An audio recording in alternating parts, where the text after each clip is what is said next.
One, two, three, four. No. Bonjour, je suis Clémentine Gallet et je vous accueille sur le premier podcast qui vous parle de maternité autrement. Vous entendrez ici des femmes qui vous transmettront leur histoire de mère, sans filtre. Et grâce à leur récit, vous serez, je l'espère, rassurés, réconfortés et surtout déculpabilisés. Alors bienvenue dans le merveilleux monde d'une maternité décomplexée. Bienvenue chez Bliss.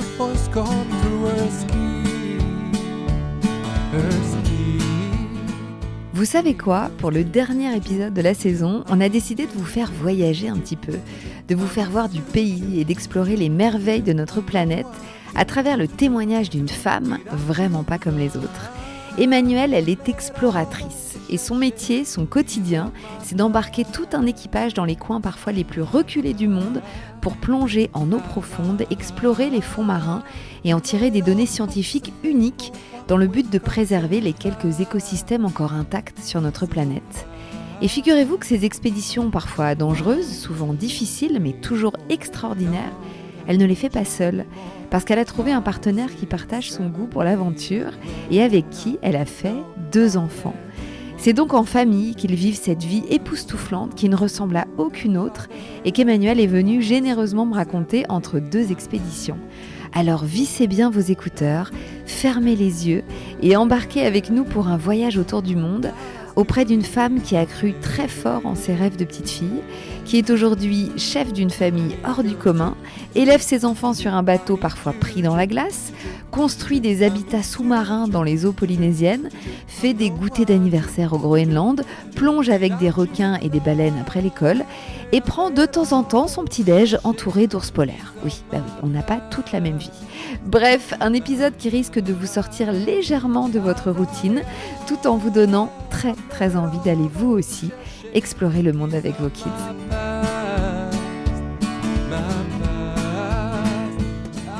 Bonjour Emmanuelle. Bonjour Clémentine. Merci d'être là. Aujourd'hui, à peine arrivée, je te saute dessus. Ah oui, là, on vient d'atterrir. Elle est là. Et je sais que tes passages à Paris sont quand même rarissimes. Donc là, il y a eu un alignement des planètes. Génial. C'est trop sympa. Donc, Emmanuelle, je vais te laisser te présenter, s'il te plaît, me donner ton prénom, ton nom, ton âge, d'où tu viens, même si tu viens présentement de très loin, mais originellement d'où tu viens, ce que tu fais dans la vie et de qui est composée ta famille, s'il te plaît. Alors, je suis Emmanuelle Perrier-Bardou. J'ai 47 ans. Je suis née à Paris, j'ai grandi en Champagne à Troyes. Je suis la maman de Robin qui a 14 ans et Tom qui a 9 ans. Je suis mariée avec Guylain, avec qui je travaille et je fais de l'exploration sous-marine. Et en particulier, je suis skipper de formation et aujourd'hui plongeuse profonde, plongeuse avec ce qu'on appelle des scaphandres recycleurs. Waouh. Et aujourd'hui, tu habites où ? Alors, j'habite à Concarneau. On est basé à Concarneau. On a notre maison là-bas, nos bureaux là-bas. Mais on passe une partie de l'année sur notre voilier avec notre équipe d'expédition. Et là, on revient tout juste d'Antarctique. Donc, on va plonger dans tout ça, sans mauvais jeu de mots. Je dois quand même te dire, Emmanuelle, que tu fais le métier qui est mon cauchemar. Donc, je suis un peu en thérapie, là, avec toi aujourd'hui, parce que j'affronte mon plus grand cauchemar. Mon plus grand cauchemar, c'est les fonds marins. Mais non. Et j'ai particulièrement une peur bleue, ça fait toujours marrer mes potes, j'ai une peur bleue des coques de bateaux. Quand je vois des bateaux, tu sais, sur des à sec, en cale sèche, j'ai comme un vertige, mais presque la nausée. Le pire étant quand je passe à côté d'un ferry, tu sais, qui est garé au port, je peux vraiment m'évanouir. Ah, ça, c'est marrant, j'ai un effet de vertige terrible avec les fonds marins et les coques de bateau en particulier. Donc, ce que tu fais, l'exploration sous-marine en scaphandre, vraiment, il faudrait me payer très, très, très, très, très, très cher pour que je fasse un dixième de ce que tu fais. Donc, je te voue déjà une grande admiration et je suis très curieuse de savoir comment on peut pratiquer ce métier. Donc, tu vas me raconter tout ça. Voilà, c'était pour te dire dans quelles conditions je suis. Là, j'affronte ma plus grande peur. Alors, Emmanuelle, donc, Concarneau aujourd'hui, mais naissance à Paris. J'ai besoin de comprendre ta trajectoire déjà professionnelle et comment ta vie de famille et ta vie de mère s'est entremêlée dans tout ça. Donc toi, tu nais dans une famille où les fonds marins ont quelle place, par exemple? Bah, Aucune. aucune place. Non, c'est la question que je me suis posée en fait toute ma vie et que mon entourage s'est posé parce que j'ai une maman institutrice, un papa directeur de clinique, je grandis à 3. Personne n'est plongeur, personne n'est marin. Il n'y a pas du tout d'appétence. Et non, aussi loin que je me souvienne de ma petite enfance, aussi loin que remontent mes souvenirs, je suis passionnée par la mer, par l'océan. Et c'est une obsession. C'est-à-dire que c'est un centre d'intérêt. Je ne pense qu'à ça. Je suis obsédée par ça dès toute petite. Et à l'époque, il n'y a pas Internet, il n'y a pas tous les moyens qu'il y a aujourd'hui. Et il n'y a pas encore cet engouement. Le Grand Bleu n'est pas encore sorti. Mhm. Donc, il n'y a pas grand-chose qui existe à part Cousteau. Ok. Et donc, le dimanche, il y a religieusement, on regarde les documentaires de Cousteau, mais je ne vois pas vraiment comment je vais pouvoir réaliser mon rêve. D'ailleurs, je me souviens que je disais à mon père, plus tard, j'épouserai le petit-fils du commandant Cousteau. Parce que quand je regardais oui. les documentaires, eh ben, il n'y avait qu'une seule femme à bord. C'était la femme de Cousteau, Mhm. qui plongeait pas, ou peu. Et donc, j'avais calculé en âge que moi-même, pour avoir une chance de me retrouver sur la Calypso, il fallait que je me marie à un descendant de Cousteau. T'avais Le Guilin. déjà un plan. J'avais un plan. Pas forcément le meilleur. Mais c'est pour dire que, d'une part, ça me semblait extrêmement compliqué d'atteindre mon rêve. Et d'autre part, qu'en tant que femme aussi, il y avait très peu de modèles pour Bien se sûr. projeter dedans. Ah oui. Et en fait, ce qui s'est passé, c'est qu'à 12 ans, je vois un documentaire le soir de Noël sur des enfants qui partent, des jeunes qui partent sur un bateau, sur un vieux gréement qui s'appelait Fleur de l'Empole. Mhm. Et je dis, ah mais je veux faire ça. Et oui. Et mes parents me disent, hors de question. Ce documentaire, je vois très bien ce que c'est et c'est vrai que c'était tout à fait fascinant. Parce qu'on aurait dit des mini Robinson Crusoe comme une colo sur un vieux gréement, quoi. Exactement. Avec ses enfants un peu en liberté, qui géraient le bateau tout seul. Tout à fait. Et C'était- 2 mois plus tard, je revois le même documentaire. Ah. Et je dis à mes parents, je veux vraiment faire ça. Et en fait, j'ai commencé à postuler. Étape par étape, c'était un processus assez compliqué. Et donc, j'embarque à 13 ans. Non, mais Et pour donc, combien en de temps effet- vous embarquez? Alors moi, j'ai embarqué 6 mois. J'avais jamais vécu avec d'autres jeunes comme ça. Et puis là, d'un coup, on vit les uns sur les autres, mais en prenant des quarts de jour, des quarts de nuit de 4 heures.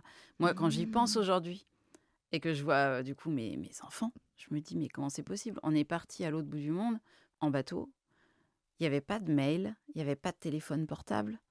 Donc, nos parents et nous, on s'écrivait par lettres en poste restante. Mon Dieu. Et Et tes parents n'étaient pas paniqués à bah si, l'idée de te laisser partir mes comme parents ça? étaient... Leur fille unique qui part 6 mois bah sur si, un et vieux puis gréement, quoi. leurs amis leur ont dit, mais qu'est-ce que vous faites? Enfin, qu'est-ce que... Mais je pense qu'ils ont... J'en parle encore avec eux aujourd'hui. Ils me disaient, mais t'étais tellement têtue et t'avais décidé que tu voulais faire ça et on pouvait plus... Enfin voilà, t'avais réussi en fait. Oui, Donc, personne ne pouvait se mettre en travers de donc, ton chemin. Vraiment. Donc voilà, et donc j'ai embarqué. Incroyable. Et ça a vraiment changé ma vie parce que d'un fantasme, d'un rêve, en fait, je me suis rendu compte que j'aimais vraiment ça. Que c'était Oui. dur, que c'était extrêmement challengeant, mais que j'aimais vivre en mer. Est-ce que c'est à ce moment-là que tu t'es dit, ok, bah ça va être ça ma vie? Ah oui, je suis revenue en disant quand est-ce que je repars? Et en fait, j'ai voulu repartir immédiatement. Et là, mes parents m'ont dit non, là, tu vas passer ton bac en fait. Du coup, tes études se poursuivent Et ben, bon an, mal an. mes études se poursuivent. Je demande à partir en internat parce que je pense que j'avais besoin de retrouver cette collectivité Ouais. qui m'avait vraiment plu. Et je passe mon bac. Et le lendemain de mon bac, je suis en Bretagne. C'est-à-dire que j'ai passé mon bac, j'avais conclu le marché était conclu.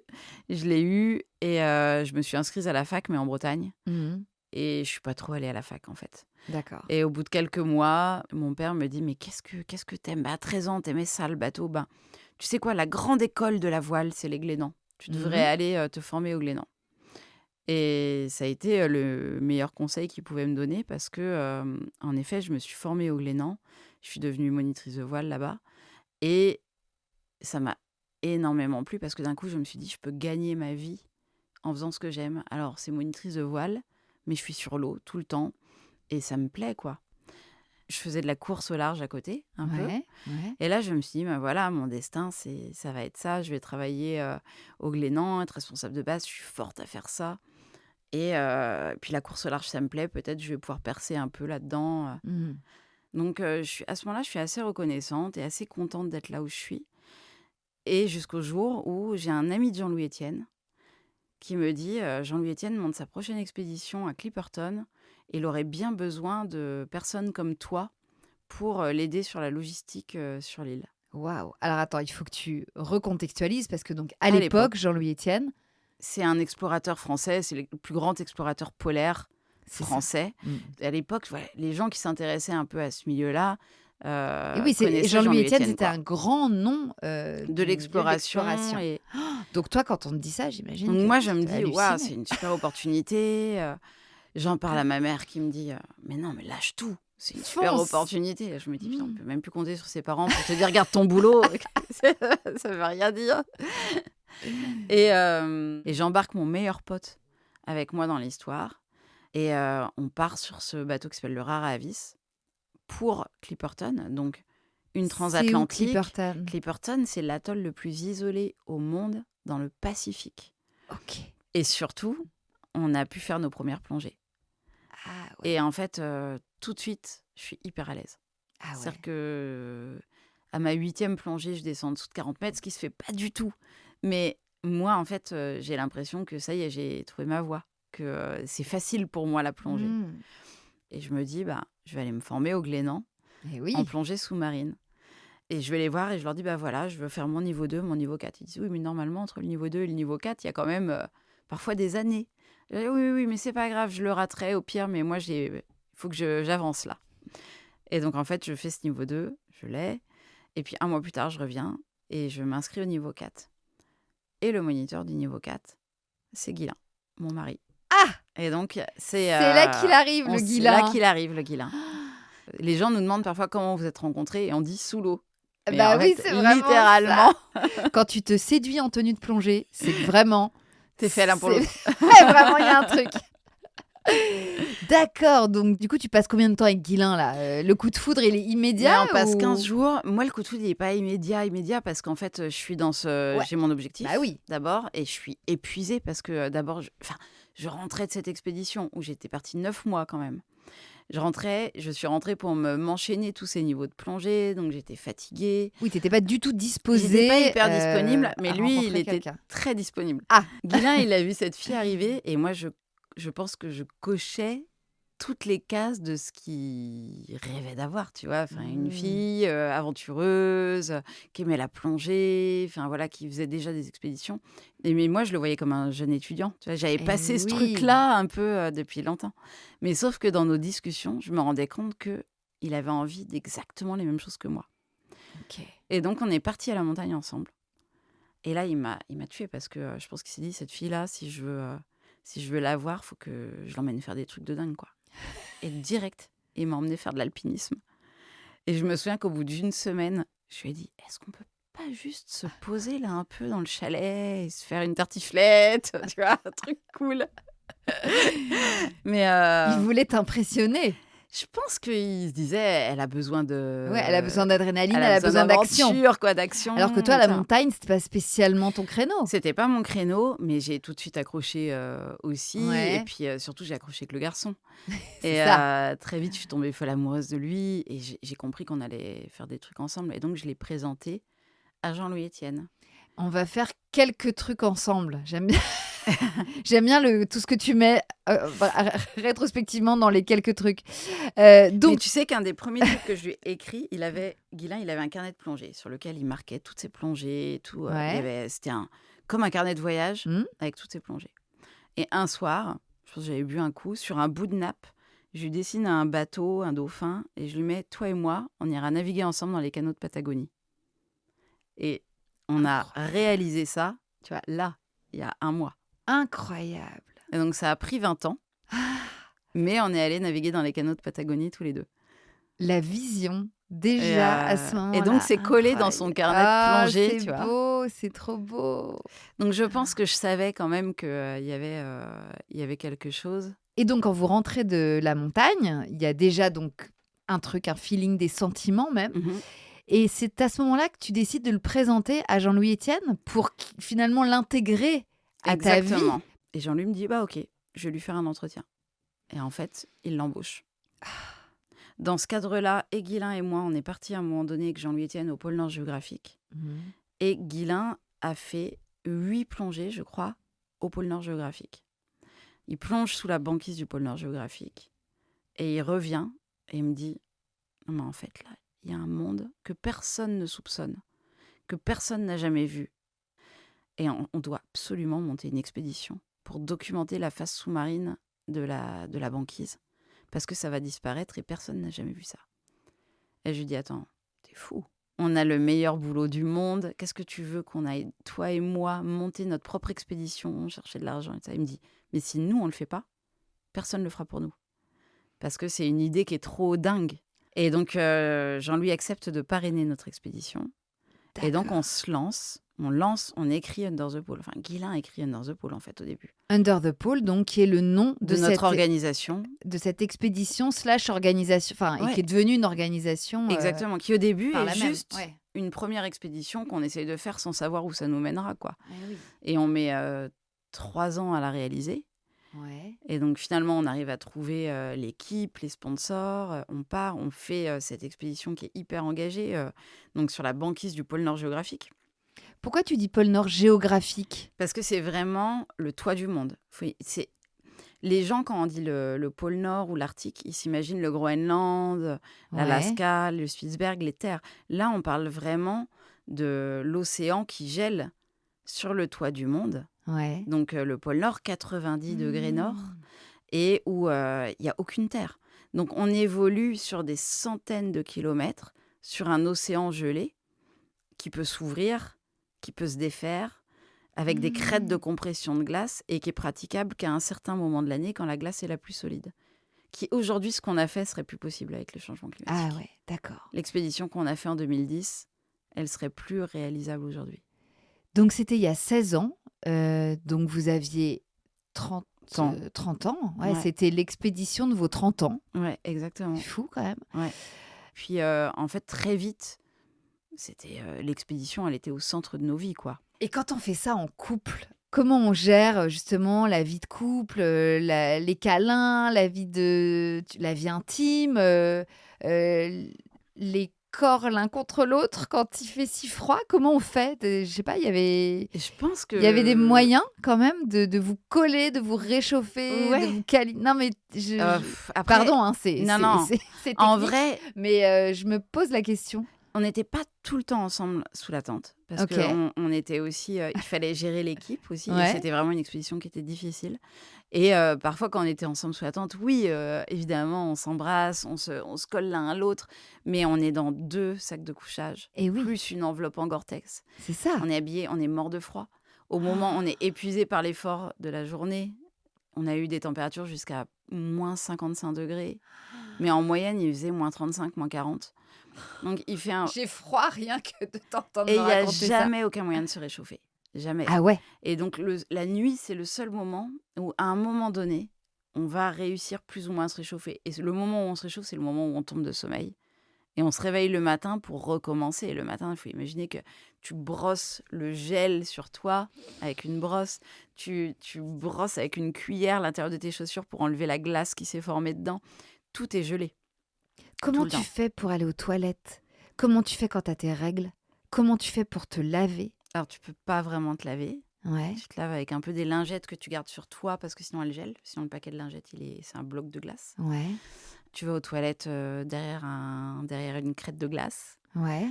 Et... Mais donc, tu es obligé de baisser ta culotte Ouais. quand même. Les garçons, la nuit, ils font pipi dans une bouteille.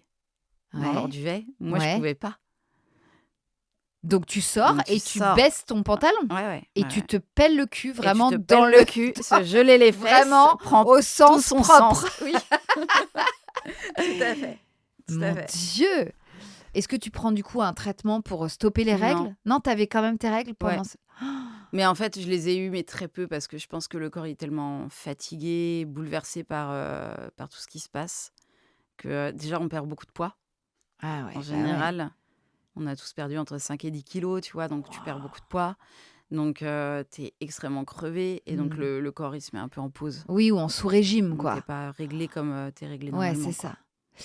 Est-ce que c'est pendant cette expédition, ou peut-être que vous en aviez parlé avant, que le sujet des enfants, ou en tout cas de construire autre chose que des expéditions et des, et des moments comme ça extrêmes, est-ce que vous envisagez de construire une famille aussi dès ce moment-là?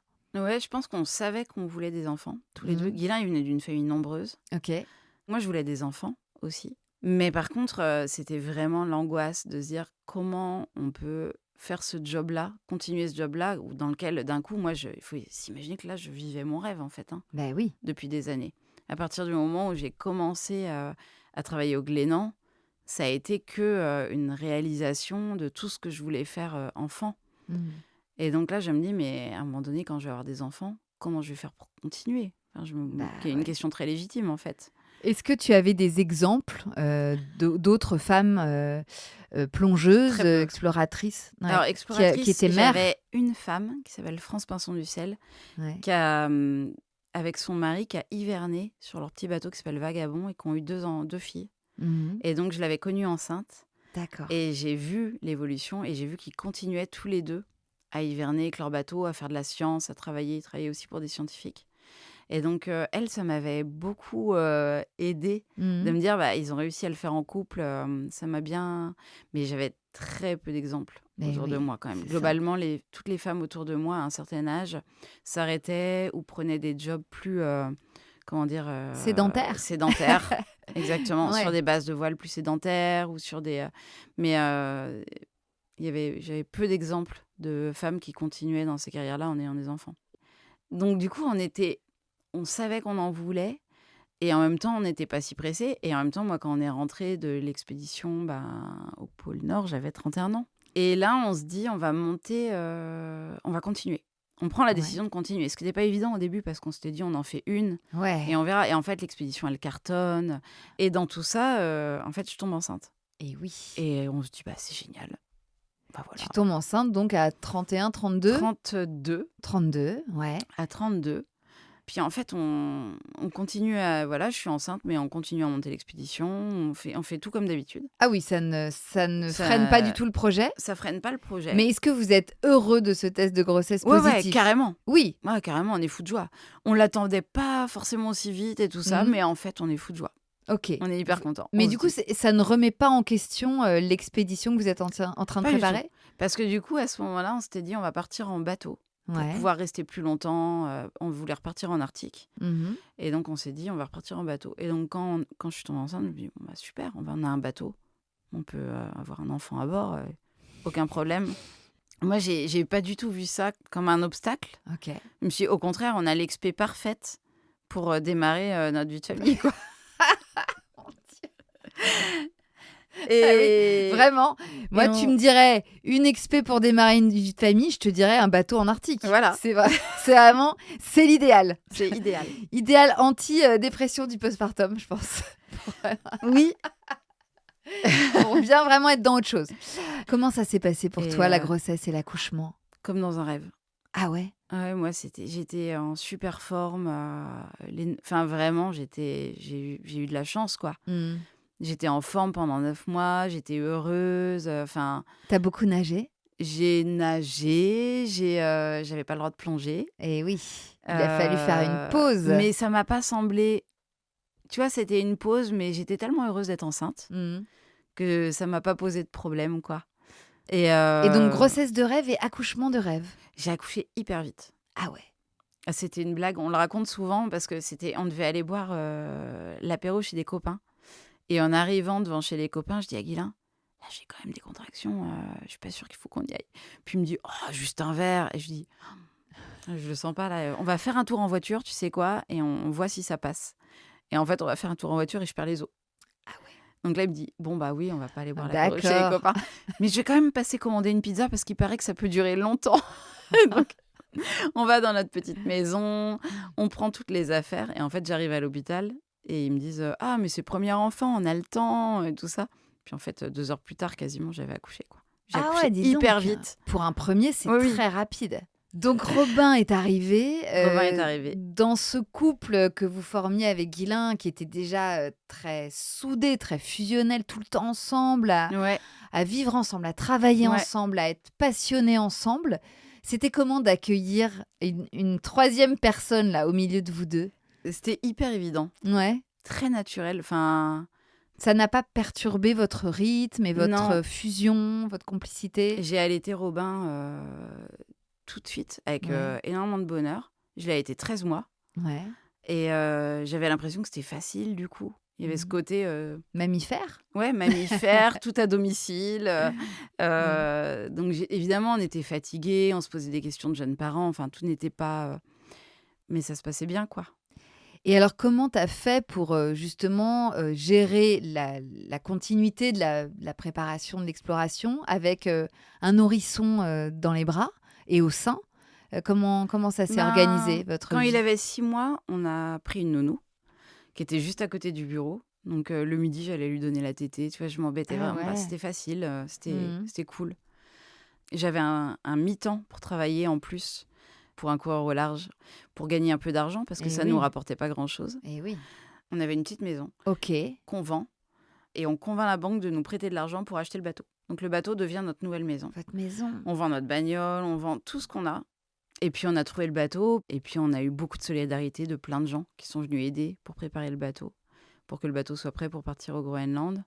On fête les 2 ans de Robin en même temps qu'on part pour 2 ans au Groenland. Donc là, l'idée, c'était de retourner au même endroit dans Alors le non, là, pôle cette Nord fois, c'était géographique, non? vraiment l'idée, c'était d'aller sur la côte groenlandaise. D'accord. Donc là, vraiment à côté de la Terre, à Ouais. côté du Groenland. Et l'idée, c'était de remonter toute la côte du Groenland en faisant de la plongée, avec un gros programme scientifique. Et puis, les premières plongées profondes pour Guylain. Hmm. Donc, de tester un peu, d'aller de plus en plus profond en Arctique. Et quand l'hiver arrivait, de laisser le bateau se faire prendre dans les glaces. Et de passer un hiver pris dans les glaces, dans le bateau, à côté d'un petit village groenlandais. C'est ça qu'on appelle l'hivernage. Exactement. C'est quand on laisse le bateau Se faire prendre, se figé faire... dans la glace. Exactement, c'est ça. Mon Dieu, mais quelle angoisse. Pardon. Je sais pas comment vous faites. Je sais pas comment vous faites. C'est ouf. Non, mais c'est ouf. Mais moi, ça a été... Ça te faisait pas peur? Moi, ce bateau pris dans les glaces, c'était un bonheur. On était Ah sous ouais. les aurores boréales. Oui, non, mais ça doit être un Euh, spectacle. Ça faisait déjà 1 an qu'on vivait au incroyable. Groenland, quand on a été pris dans les glaces quasiment. Ah oui, oui. Donc vous aviez eu le temps de vous. On avait le temps, on vous était habituer. hyper bien accueillis par les Groenlandais. Et moi, on était partis pour la plongée et l'aventure. Et moi, je me suis vraiment pris d'amour pour ce pays et pour les Mhm. gens qui vivaient là-bas et leur culture. Mm. Et donc, on a commencé à mettre Robin dans la petite crèche de ce minuscule village avec les petits Groenlandais. Il lui faisait des habits, il était habillé en peau de phoque. C'était une vie complètement atypique. Donc comment on fait pour partir avec un bébé de 2 ans, pour 2 ans, dans une terre aussi hostile quand même si tu la connaissais un peu cette terre, mais je sais pas, en termes de vêtements, avec un enfant qui va grandir évidemment beaucoup, en Ouais. termes de matos, de couches, de lait, comment tu t'es organisée? Ouais, j'avais un gros stock de couches à bord, évidemment. J'avais mis pas mal de choses. Je savais que la laine, c'était efficace pour Mhm. garder au chaud. Donc, j'avais acheté voilà, des sous-vêtements en laine que je pouvais lui mettre, des cagoules, des trucs comme ça. Mais après, je me suis dit, mais il y a des gens qui vivent là-bas, il y a des enfants qui vivent là-bas. Oui. Et donc, je verrai comment ils équipent leurs enfants. Et en fait, c'est exactement ce que j'ai fait. C'est-à-dire que très vite, quand je suis arrivée là-bas, j'ai regardé comment les mamans équipaient leurs petits, comment elles faisaient. Elles, très naturellement, elles sont venues. Tout de suite, elles m'ont appris à coudre les moufles en peau de phoque pour qu'il ait des petites moufles bien chaudes. Ils m'ont offert plein de vêtements. Il y avait une solidarité qui est immense dans ces endroits-là aussi. Donc, on ne te laisse jamais. Et Robin, c'était l'enfant qui vivait sur un bateau. Et ça les fascinait un peu comme ça te fascine toi, de se dire Oui. qu'il y avait un petit garçon qui vivait sur un bateau devant chez eux. Ils avaient tout le temps peur qu'on ait froid, qu'on soit Ah pas oui, bien. tu et vois, tout. eux aussi, Et donc, même eux. il me disait, faut qu'il mange ça, faut qu'il mette ça. Et donc, j'avais à Noël, le matin de Noël, ils nous avaient déposé, je pense que tout le village nous avait déposé un cadeau pour Robin. Et donc, il avait des dizaines. Alors, c'était des babioles, parce qu'il n'y a pas grand-chose dans ces coins-là. Ouais, C'est mais de la quand seconde même. main, c'est des babioles, mais tout était emballé. Et donc, il y en avait de partout. Et c'était... Il a ouvert tous ces petits paquets Oui, il a de ouvert tous ces petits Jordan, paquets. ouais. C'est hyper mignon. Et alors, qu'est-ce que tu as appris auprès des mamans, surtout avec leurs enfants? Est-ce qu'elles font comme nous? Est-ce qu'elles font différemment?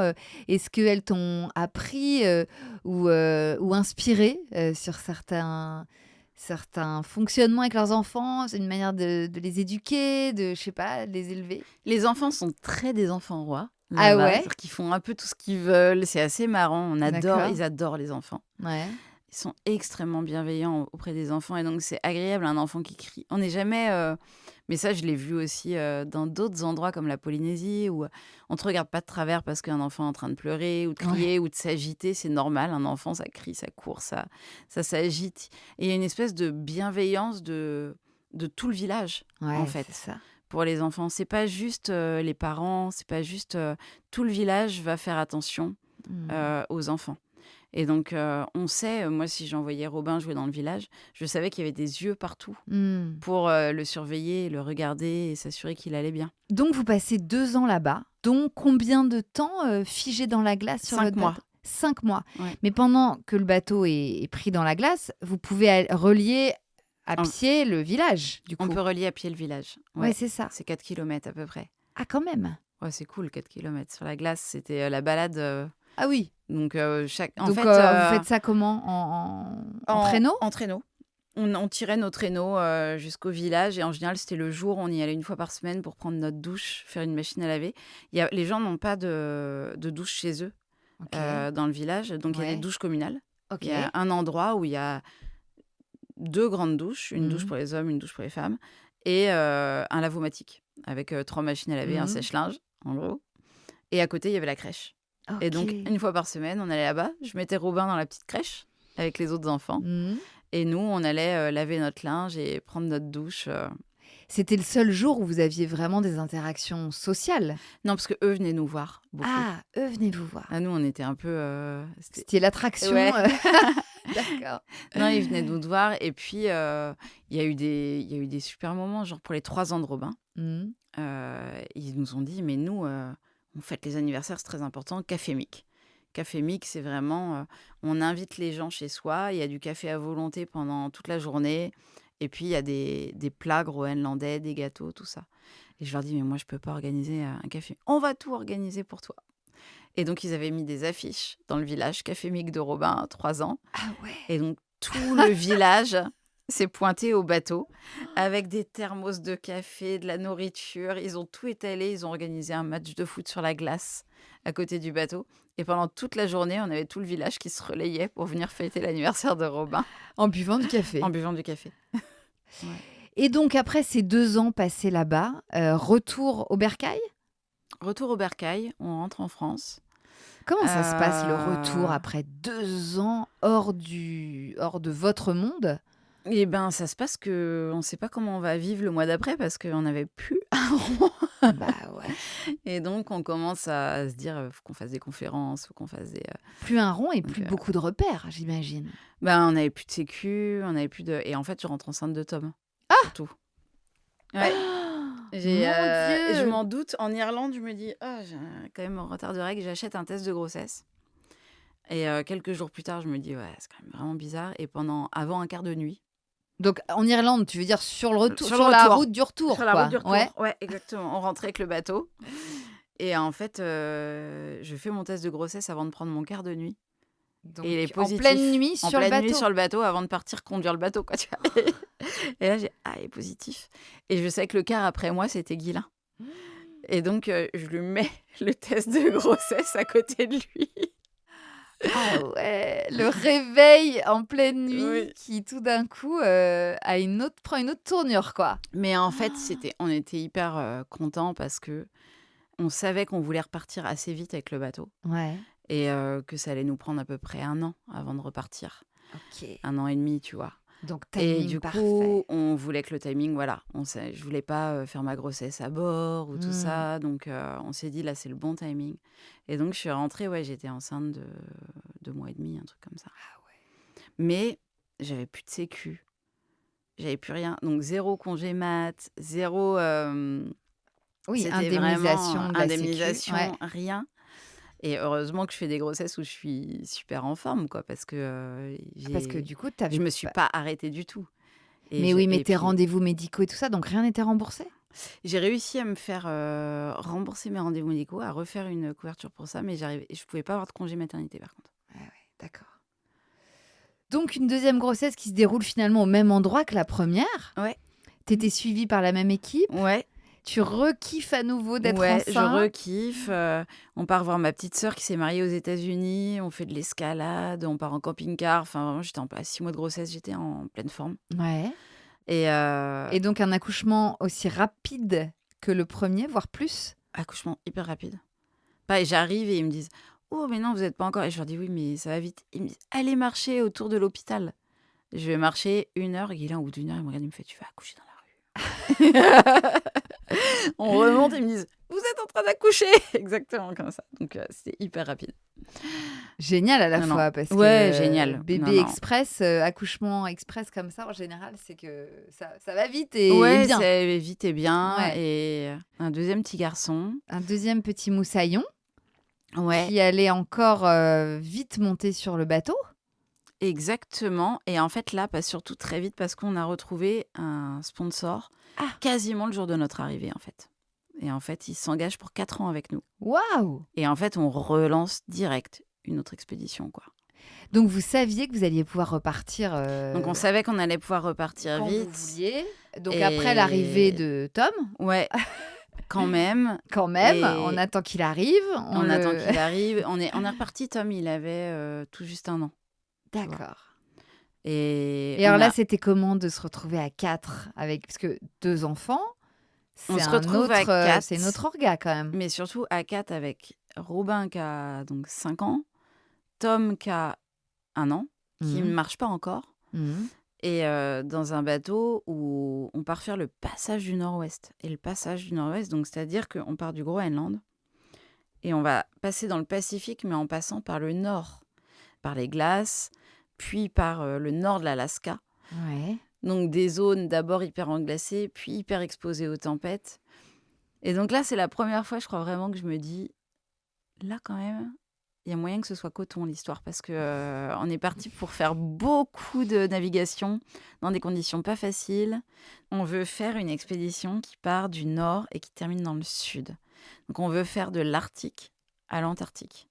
Ok. Et donc on part de ce Groenland, de ce passage du nord-ouest, et l'idée c'était de redescendre tout le Pacifique Mhm. jusqu'à aller en Antarctique.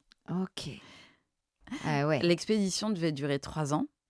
Elle en durera presque 4, je crois, en tout. Ah ouais. Elle a été Et, prolongée. Elle a été prolongée. Entre-temps, on a conçu un habitat sous-marin dans lequel qu'on a décidé d'implanter en Polynésie française. Et donc, ça nous a pris un peu de travail d'ingénierie. Et oui, ça ralentit un peu le programme. Ça a été un programme dans le programme, Ouais, c'est ça. Ça l'a ralenti, mais on ça va l'a dire. enrichi, étoffé. Bah ouais, parce qu'on a vécu sous la mer, littéralement. 3 jours, 3 nuits. Mon Dieu. Ok. Donc là, toi, tu as un enfant de 5 ans. Ouais. Robin, donc Ouais. en combi de ski, Ouais. ultra équipé. Ouais. Ça, vous étiez. Ouais, mais là, on arrive au saviez Groenland l'été en plus, donc à ça va. l'été. Ouais. Il fait que quoi? Ouais, l'été, ça va. Ça va. C'est positif les. Ouais, c'est positif. Ah, c'est Ça peut être 0, mais ça peut être positif, quoi, Ok. globalement. Et bébé Tom, en Et combi, bébé en Tom- mitouflé, qui ne marche pas. Ouais. Donc, D'accord. qui est dans le mandouka, dans le dos, la Ouais. plupart du temps, D'accord. et qui 4 pattes et qui grimpe partout. Donc, il grimpe dans ce bateau absolument partout, quoi. Et alors, comment se passent ces premiers mois, années de navigation? Est-ce que quels sont, on peut pas tout raconter, mais quels sont tes souvenirs les plus forts dans le positif comme dans le négatif? Et je pense qu'il y a une chose déjà, c'est qu'à chaque fois que je retourne sur le Wai, et ça m'a encore fait ça cette année, et ça me le fait à chaque fois, c'est que j'ai l'impression de rentrer chez moi. Ah ouais. Donc, il y a ce côté vraiment où je rentre à la maison. Et Robin et Tom, c'est leur deuxième maison, clairement. Donc, ils sont bien dans le bateau. Ils sont un peu malades en mer, mais ils savent gérer. Ah oui, ils sont un Et, peu malades en mer, les deux. Ouais, ouais. Mais après, on va dans des mers qui peuvent être vraiment dures. Donc, ce que j'appelle malade en mer, c'est là où la plupart des gens seraient en PLS, quoi. Eux, ils sont un peu malades. D'accord. Et, Comment tu t'organises dans les cabines pour qu'ils soient sécurisés, justement, pour pas ils flipper ont- la nuit ils avaient un lit. Alors là, maintenant, il n'y a plus que Tom qui vit dedans parce que Robin, il est plus grand que moi. Ouais, ouais. Donc, il a son propre lit maintenant. Mais sinon, ils avaient un lit en hauteur dans notre cabine qu'on a fait faire Ok. et sur lequel on avait un filet. En fait. D'accord, Et ouais. donc, ils sont calés par le filet à la Ouais. gîte. Donc, il peut rien leur arriver, ils peuvent pas tomber. Dès ses 1 an, Tom, tu le mets là-dedans? Ouais. Ok, Ouais, d'accord. il dormait là-dedans. Après, quand vraiment, si jamais il est un peu malade ou ça, je le prends dans le lit avec moi. Oui. Tu l'allaitais et- aussi, Tom? J'avais arrêté de l'allaiter. Je l'ai Ok. allaité jusqu'à, pareil, 13 mois. Je crois que j'ai arrêté de l'allaiter la veille de Du notre départ. départ, quoi. Ouais. Et donc là, vous voilà partis pour ce grand trip, grande aventure. Ouais. Est-ce que ça se passe comme vous l'aviez prévu? Ouais, ça se passe comme on l'a prévu, ça se passe bien. Ouais. Mais avec tout ce qu'est une expédition polaire, donc où à un moment donné on se fait prendre dans les glaces, c'est pas prévu, on est entouré par les ours polaires, on se dit on attend qu'une tempête puisse dégager la glace, enfin tu vois, des préoccupations qui sont pas classiques. Et donc les enfants Et en même temps les regardaient enfants, bah ouais, les enfants leur dedans. bateau entouré d'ours polaires. Ouais, les enfants c'était magique parce que là tu as accès à une vie sauvage comme jamais tu peux avoir dans ta vie. Et ça, je l'ai revécu là en Antarctique. Et je pense que c'est la chose qui me rend la plus heureuse, moi. C'est de pouvoir me dire que mes enfants auront eu accès à ces espaces complètement sauvages qui n'existent presque plus. Bien sûr. Et à des comportements d'animaux Hmm. qui ne sont pas influencés par la présence de l'homme. Oui, oui. Et C'est vraiment la nature à l'état sauvage. à l'état sauvage, Totalement. brut, dans ce qu'elle a de plus beau, en fait. Et vous, vous êtes témoin de ça, vous êtes aux premières loges. Et là, on est aux premières loges de ça. Et en fait, c'est beau et en même temps, tu regardes ça en te disant combien de temps ça va encore durer. Hmm. Il y a un côté un peu tic-tac, tu vois. Éphémère. Et, Ouais. et je pense que c'est aussi tous ces moments-là, le fait de le vivre avec les enfants, moi qui m'a donné tellement envie de me battre après pour faire protéger ces zones-là. Parce que à un moment donné de notre vie, quand même, il y avait vraiment cette ambiguïté entre avoir la chance d'observer ce qu'il y a de plus beau pour moi dans le monde, tu vois, ces fonds sous-marins magnifiques, ces animaux sauvages incroyables, la banquise, le polaire, c'est vraiment la nature à l'état brut, tout en constatant dans notre vie ce qu'on n'aurait pas pensé possible, c'est-à-dire à l'échelle d'une vie, en constatant sa disparition. Et oui. Et en voyant sa De vos disparition, yeux. de nos yeux, tu vois. Hmm. Et donc, ça, c'est vraiment ce côté désespoir, en fait, tu vois, qui nous a étreints à un moment donné et qui a fait que tous nos résultats scientifiques, on a décidé de les transformer en travail de plaidoyer pour avoir une meilleure protection de ces zones-là. Hmm. Mais parce que vraiment, c'était... voilà. Et moi, je voyais Robin et Tom regarder tout ça et je me disais, mais en fait, eux pourront pas montrer ça à leurs enfants. Donc, c'est très dur. Et en même temps, quand on a commencé à plonger profond, on a découvert des espaces qui vont bien et qui n'étaient pas connus et qui n'étaient pas pris en compte dans tous les calculs qu'on a là. D'accord. Et donc, c'est un espoir, tu vois. C'est vraiment, nous, on a vu renaître cet espoir, en fait, de l'exploration de ces zones-là et de se dire, en fait, il y a un espoir. Mais par contre, si on ne fait pas connaître ces résultats-là, bah, cet espoir, il va disparaître comme le reste Hmm. avant même de pouvoir en être un, quoi. C'est-à-dire qu'il y avait des zones qui allaient encore bien. Mais à combien de mètres de profondeur? Et bien, dans cet espace que nous, on étudie, qui s'appelle la zone mésophotique, ça Mhm. vient du grec, entre deux, et photique, lumière. Et donc, c'est la zone des océans entre chien et loup. Tu es plus loin que la surface des océans, mais tu es avant les abysses et le Mhm. noir complet. Donc, à peu près entre 30 et 200 mètres de profondeur. Ok. Toi, tu descends aussi bas? Moi, je suis descendue jusqu'à 145 mètres de profondeur, Ok. au plus profond. Et Guilain, mon mari, jusqu'à 203 mètres. Waouh. Et qu'est-ce qu'il y a autour de toi à ces profondeurs-là? Tu vois quelque chose? Alors, en zone polaire, on voit moins, parce que souvent l'eau est plus chargée. Ouais. Et on est moins profond, d'ailleurs on est autour de 100 mètres. Mais c'est hyper riche. Là, en Antarctique, chaque plongée qu'on a fait était d'une richesse absolument incroyable. C'est-à-dire que tu passes d'un monde dans les camélieux de blanc, de bleu, de gris, à un monde où tu retrouves toutes les couleurs. Ah ouais. Et où tu as ce qu'on appelle le gigantisme antarctique. Donc, les étoiles de mer n'ont pas 7 ou 8 bras, elles ont 40 à 50 bras. Tu as des éponges dans lesquelles tu pourrais me rentrer en entière. C'est incroyable. C'est immense, c'est beau, c'est riche et c'est en bonne santé pour l'instant. Et puis, après, Il n'y a rien de dangereux? Il n'y a pas d'espèces dangereuses? Tu as le léopard de mer, qui est comme un énorme phoque qui peut faire plus de 4 mètres, Ouais. qui est un grand prédateur. T'en as croisé? Et on en a croisé, mais pas sous l'eau, heureusement, parce qu'ils sont très impressionnants. Et alors, tu t'es jamais fait de frayeur en plongée?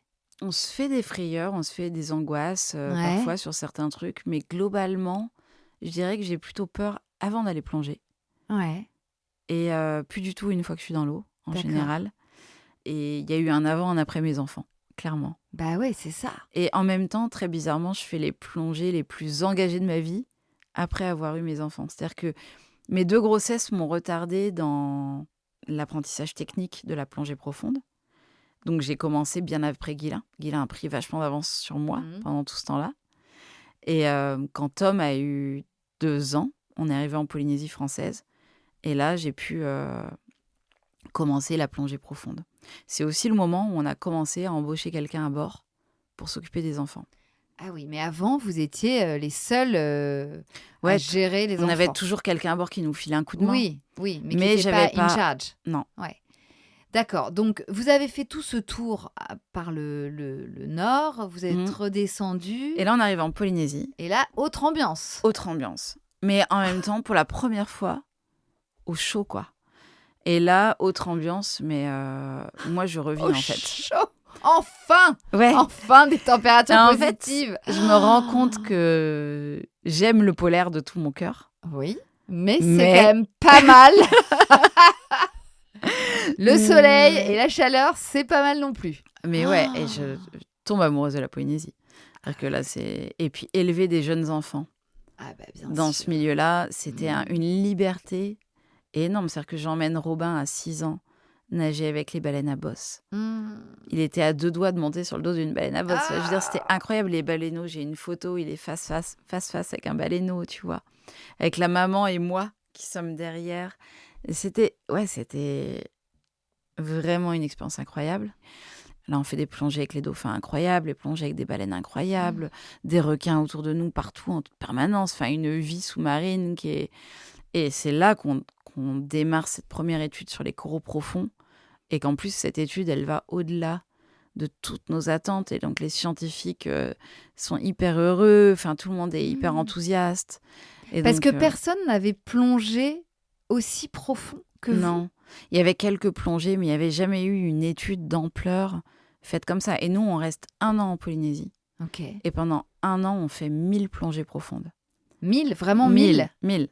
Donc, on a des résultats et une moisson de mesures et d'échantillons qui est énorme. On a la plus grosse banque d'échantillons de corail profond au monde. Enfin, c'était vraiment Ah ouais, vous êtes un des machines. programme scientifique qui était sans précédent, quoi. Parce qu'à chaque fois, donc, vous récupérez des bouts de coraux. À chaque fois qu'on bouts de- plonge, c'est pour travailler, nous. Ouais. Donc, c'est vraiment à chaque fois, on Et il faut échantillonne, on récupérer pose des des trucs. instruments. Ouais. Ouais. Ah, vous posez des instruments aussi. On pose des instruments, des hydrophones, on échantillonne des petits bouts de coraux. Et donc, et après, le bateau, il se transforme en labo Ouais. pour une partie du travail. Et puis, il y a tout ce qui repart après dans les labos à l'international et qui va être étudié dans les différents centres de recherche. Ah ouais, donc c'est une mine d'or d'informations internationales. Ah ouais, en fait. c'était un programme qui était hyper international, qui a donné des résultats très encourageants, quoi. Et Ça doit être hyper satisfaisant pour vous d'être à l'origine de Ah ça, ouais. Bah, c'est de se sentir aussi utile pour la biodiversité. c'est vraiment ça. Tu vois, j'aurais pu supporter de continuer à faire ce que je fais, de prendre sans avoir l'impression de donner en retour, quoi, et que ça serve à quelque chose.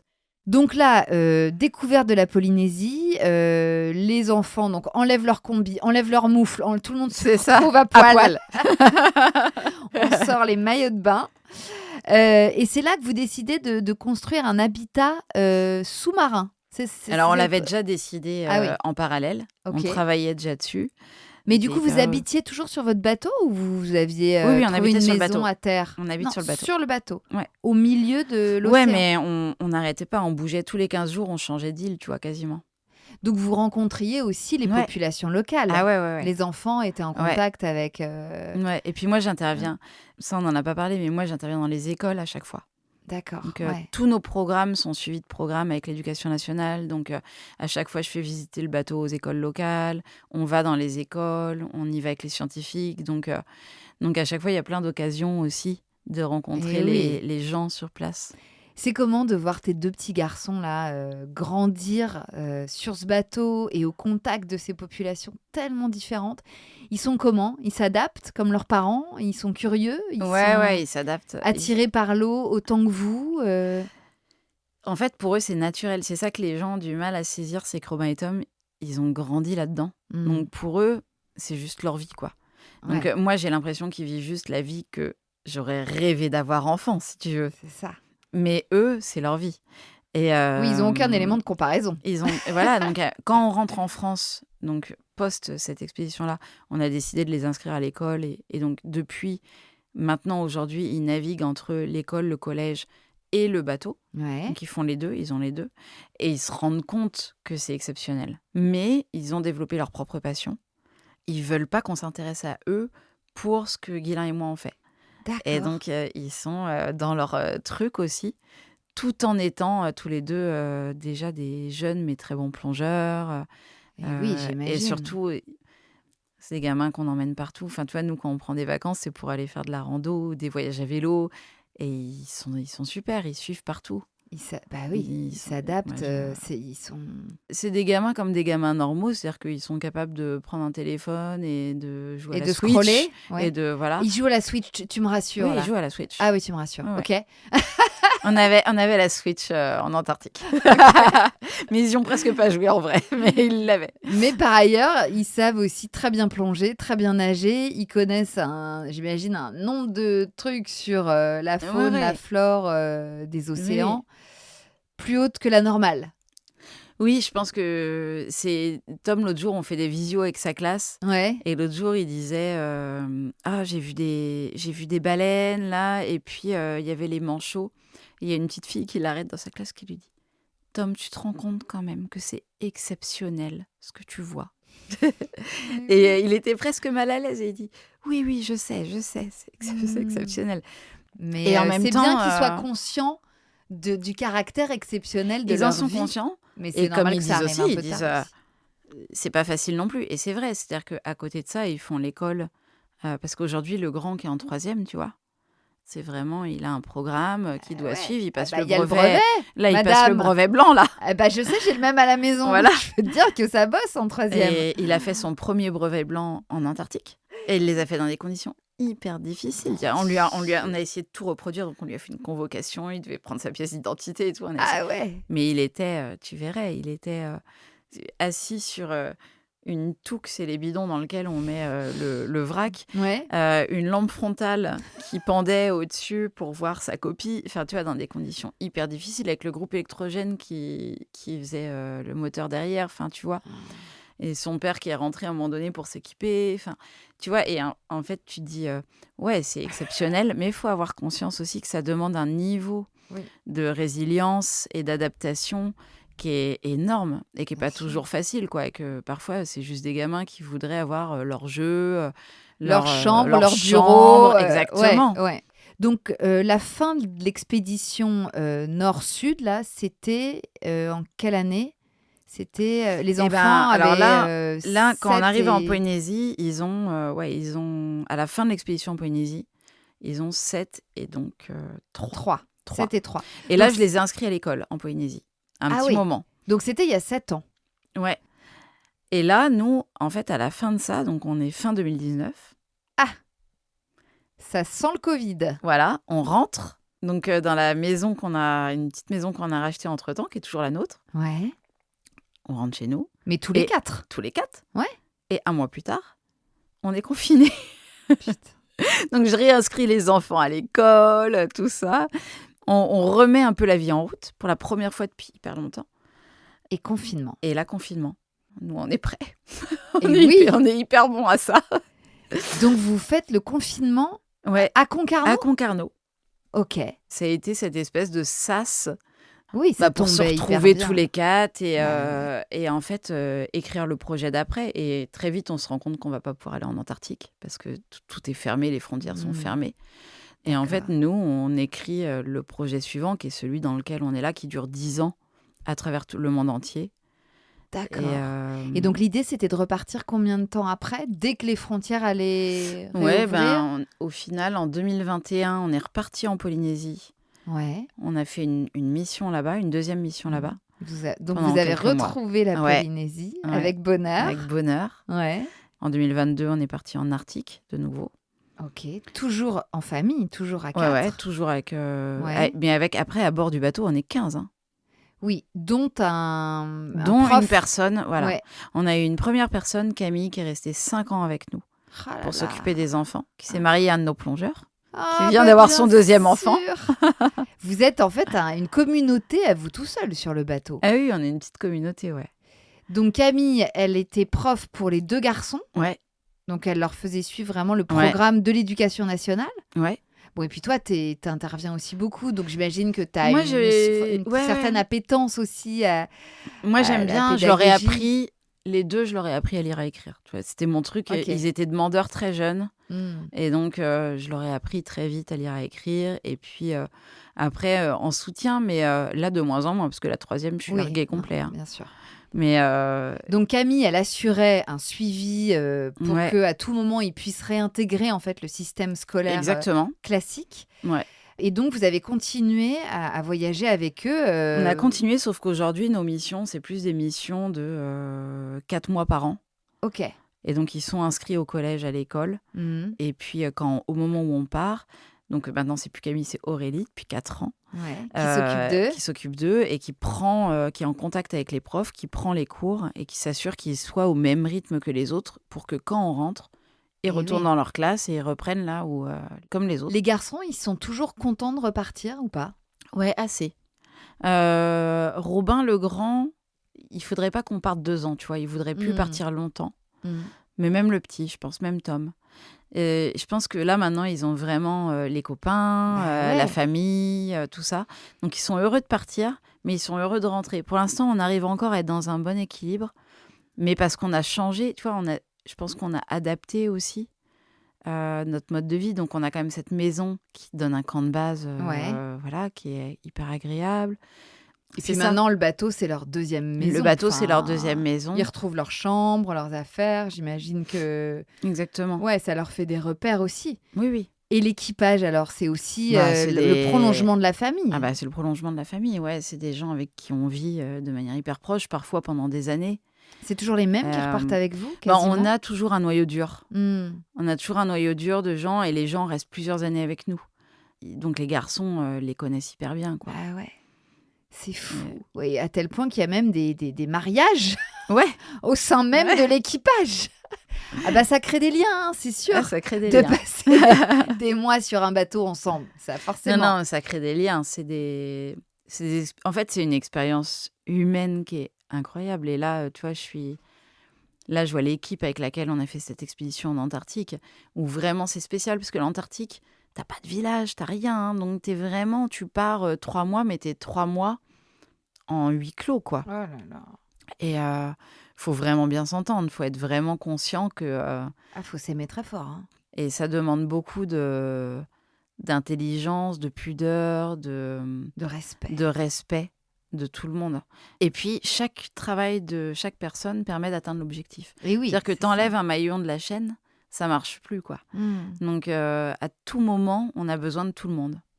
Et il y a des moments faciles, il y a des moments exaltants, mais il y a des moments difficiles, il y a des moments de grosse tension, parce que c'est engagé, mine de rien, aussi, tout ce qu'on fait. Et tout ça, on le vit à 15. Ouais, ouais. Et ça, c'est des liens vraiment pour toujours avec les gens qui participent. Avec Guylain, vous n'avez jamais hésité à repartir ensemble. Vous n'avez jamais douté que votre couple pourrait être trop mis à l'épreuve par ces mois entiers passés l'un sur l'autre, vraiment littéralement, et en plus en collectivité. J'ai l'impression que plutôt que de vous mettre à l'épreuve, ça vous renforce à chaque fois. Parce que si vous repartez, vous n'êtes pas complètement maso. C'est Non. que vous aimez ça. Non, on aime ça. Je pense qu'on... Déjà, aujourd'hui, c'est vraiment une carrière professionnelle. Donc, Oui. on a 12 personnes qui travaillent à plein temps pour nous. Enfin, c'est devenu vraiment... Voilà, il y a quelque chose comme ça.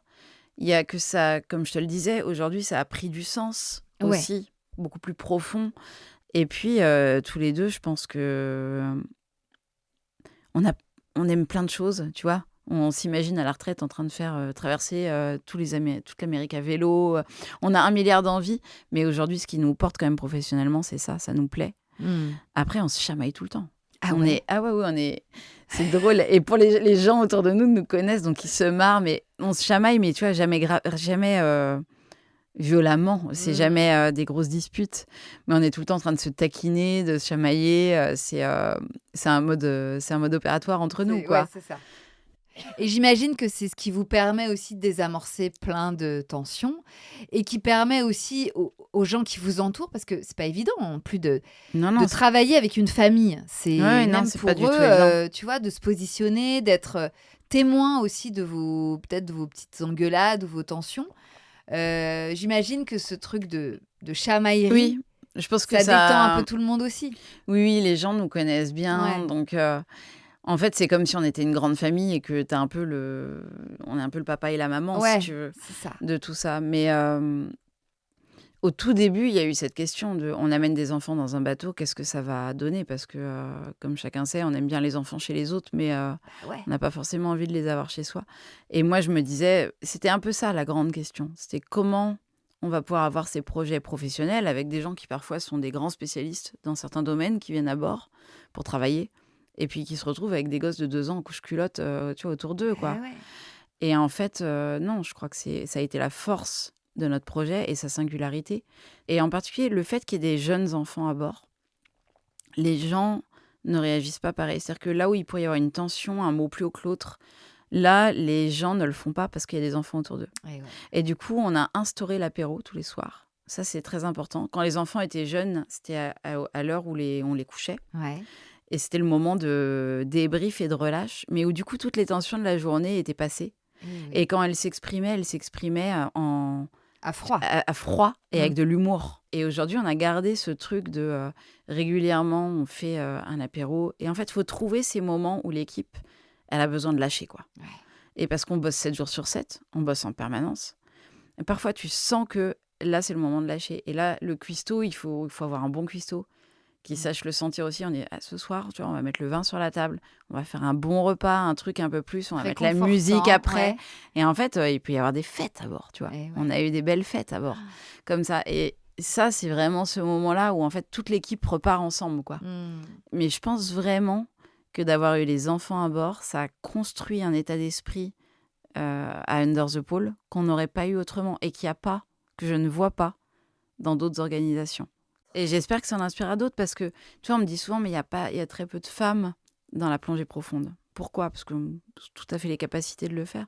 Mais parce qu'en fait, comme je te l'ai dit, moi, j'ai commencé à la plongée profonde après Tom. Et souvent, ça arrive à un âge où se pose la question de la maternité. Et en fait, l'engagement, déjà la prise de risque, l'engagement que nécessitent ces plongées, l'argent et l'expérience, souvent, quand les femmes arrivent à un âge où elles ont des enfants, en fait, elles lâchent. Elles arrêtent. Et donc, ça, c'est une vraie question. Et je pense que moi, j'ai vu plein de couples autour de moi où, en fait, le mec continuait, la fille, en général, prenait en charge, tu vois, un peu le côté éducation, sensibilisation, tout ça, mais ne partait plus au bout d'un moment. Enfin, moi, je pense que c'est ça qui est le plus dangereux pour le couple, c'est à un moment donné de scinder et d'en laisser un terre. Si les deux aiment ça, il faut que les deux puissent partir, tu vois. Enfin, nous, jamais ça a été envisageable qu'un de nous deux raccroche ses rêves pour que l'autre puisse les réaliser, quoi. C'était impossible à imaginer. Alors là, vous revenez donc de 5 mois où vous avez fait enfin ces canaux de Patagonie. Et l'Antarctique. Et l'Antarctique. C'était encore un voyage à la hauteur de ce que vous aviez prévu, voulu? Ouais, franchement, c'est un des plus beaux voyages qu'on ait fait. C'est le voyage que tu avais dessiné sur le petit bout sur le carnet de sur plongée le de carnet Guilain quand je l'ai rencontré. Ouais. Et donc, 20 ans après 20 ans après, on l'a fait avec nos 2 enfants. Et c'était tellement chouette et tellement à la hauteur. Et en même temps, j'ai jamais eu aussi peur parce que naviguer jusqu'en Antarctique, c'est un sacré morceau. Il faut traverser ce qu'on appelle le passage de Drake, qui est l'endroit où il y a le plus de tempêtes dans le monde. Enfin, vraiment, j'étais impressionnée d'y aller avec mes enfants. C'est toujours pareil. Il y a plein de choses que j'aurais jamais peur de faire seule. Mais le fait d'avoir des enfants, ça change ta perspective quand même. Et je suis pas du tout une tête brûlée, surtout pas avec eux. Les enfants, ils n'ont pas eu peur? Ils vous ont pas dit à un moment, non mais là, les parents, vous arrêtez votre délire, ramenez-nous à la maison, on a trop peur, c'est de la folie? Non. Jamais? Non, ils étaient... Tom, le petit, il savait les 2 traversées dans les 2 sens du passage de Drake, il savait qu'il allait être malade et que ça allait être dur, quoi. Donc, mais il est hyper courageux. Enfin, c'est hyper mignon parce qu'il se plaint jamais. Mais pour qu'on comprenne, c'est-à-dire que vous êtes... c'est votre bateau qui est quand même gros, mais qui se retrouve devant des murs de vagues? Ouais, des vagues de... C'est pas 4,50 m, tu vois. C'est pas si immense que ça. Ça peut être bien pire là-bas. Mais ça te secoue bien, ouais. Se fracasse sur le bateau, tu t'es trempé, Enfin, non, vous êtes à l'intérieur, évidemment, mais... Ouais, alors il faut aller dehors quand tu manœuvres le bateau, oui, tu peux être mouillé, enfin voilà, mais c'est des tempêtes, c'est des dépressions. Mais après, rien qu'on n'ait pas eu avant non plus, tu vois. Oui. Mais c'est juste que pour un enfant, ça peut paraître long. Tu vois, quand t'es pas bien, que t'as la nausée, que ça dure. Et puis ça secoue, j'imagine. Et ça secoue, ça secoue fort, ouais. Tu vis en t'accrochant partout, quoi. Et ça dure combien de temps, ces passages-là, à peu près? 4 jours, à peu près. 4 jours. Ouais. Nuit et jour. Nuit et jour. Ouais. Donc oui, il n'y a pas d'abri, donc tu traces le plus vite possible pour arriver de l'autre côté, quoi. Ils savent le manœuvrer, le bateau? Ils savent aider, ils savent pas le manœuvrer. Ouais. Mais ils ont envie de faire de la voile, ils ont envie de... Tu as envie de les inscrire franchement, c'est pas leur passion première, la voile. Autant la plongée, ils accrochent vraiment. Autant la voile, ils aiment bien aider, tout ça, mais c'est pas, je vois que c'est pas pour l'instant. Ils sont pas mordus de voile. Robin, il est vraiment passionné d'aéronautique, là, donc on lui offre un stage de planeur, là, tu vois, après le brevet. Ça, c'est vraiment son truc. Donc, c'était son cadeau de Noël et d'anniversaire. Et Tom, lui, c'est l'escalade. Et Tom, il a passé 5 mois là, avec son baudrier sur le bateau, à grimper dans les mâts, à grimper partout sur le bateau en permanence. C'est celui qui est le mieux entretenu de nous, parce que sur le bateau, tu peux pas beaucoup faire de sport. Et oui. Et lui, il a passé son temps à grimper partout. Mais d'ailleurs, tu disais que dès bébé, quand il est arrivé à 1 an sur le bateau, il grimpait partout. 2 ans. Et en fait, il a continué. Et c'est ça. Et lui, ce qu'il aime, c'est l'escalade. Donc là, tu vois, la semaine prochaine, il veut aller grimper les falaises de Pénir à Crozon. Bien sûr. Et il va y arriver. Donc là, vous êtes rentré pour quelques mois, quelques années. C'est quoi la prochaine expédition? Là, c'est quelques mois, parce que normalement, la prochaine expédition, elle sera au chaud de nouveau, et avec 2 habitats sous-marins. Wow. Donc, il faut qu'on... À chaque fois, vous reconstruisez on garde le premier, et là, on en construit un deuxième. D'accord. Et donc, on essaie d'améliorer. C'est prévu pour quand, ça? Eh bien, je pense 2027. 2027. Ouais. Bon, merci infiniment, Emmanuel. On embrasse évidemment Guilain, Robin et Tom, et puis toute votre famille, village, équipage qui vous entoure et qui vient de revenir là, d'expédition aussi. Bravo pour tous ces accomplissements, comme quoi comme une petite fille, une petite Parisienne peut finir dans les canaux de Patagonie. C'est beau. Merci pour tout ce récit inspirant qui, j'espère, débunkera pas mal d'idées reçues sur les mamans plongeuses, exploratrices, carrément, navigatrices. On aime bien ces épisodes ici chez Bliss qui permettent d'ouvrir de nouveaux horizons pour les femmes, car, comme tu viens de nous le démontrer, tout est compatible. Rien n'est impossible. Tout est compatible. Mais oui, bien sûr. Salut, merci, à bientôt. Merci Ciao, Clémentine, Emmanuel. à bientôt. Et voilà, c'est la fin de cet épisode qui, je l'espère, vous aura plu. Merci encore à Emmanuel de clôturer cette saison en beauté et d'avoir pris le temps de venir me voir entre 2 expéditions. Et tout ça, bien sûr, tout comme l'ensemble de cette merveilleuse saison que vous avez eue dans les oreilles toute cette année, a été rendu possible grâce à Aurélia Martin qui était à la production de cet épisode, Claire Sarfati au montage, Océane Timothée Banis au mixage, Océane qu'on a eu en alternance et qui a été vraiment fabuleuse, à qui je souhaite le meilleur pour la suite. Fanny Tournel était au casting et moi j'en ai assuré l'interview et l'enregistrement au studio L'Arrière-Boutique qu'on embrasse aussi très fort. Sur ce, je vous souhaite un excellent été. Promis, on ne vous laisse pas tomber car tout l'été, on vous a prévu des sélections d'épisodes à découvrir ou à réécouter. Je suis sûre que vous n'avez pas écouté toutes les archives, donc vous allez retomber sur des pépites. Vous pouvez aussi écouter nos 2 autres podcasts, Hot Stories et Women's Stories, et surtout nous suivre sur tous les réseaux sociaux possibles et imaginables, Insta, YouTube, TikTok, pour ne rien rater de nos actualités estivales. Moi, je vous retrouve le 31 août pour entamer une 8e saison de Bliss. Ouais, je peux vous dire qu'on vous prépare du lourd. Et d'ici là, reposez-vous, profitez de vos proches, de votre famille, de vos enfants si vous en avez, de vos potes, de vos parents. Kiffez, débranchez, décrochez. N'oubliez pas de danser aussi, un peu quand même. Je vous embrasse très fort. Et puis bien sûr, long live the bliss.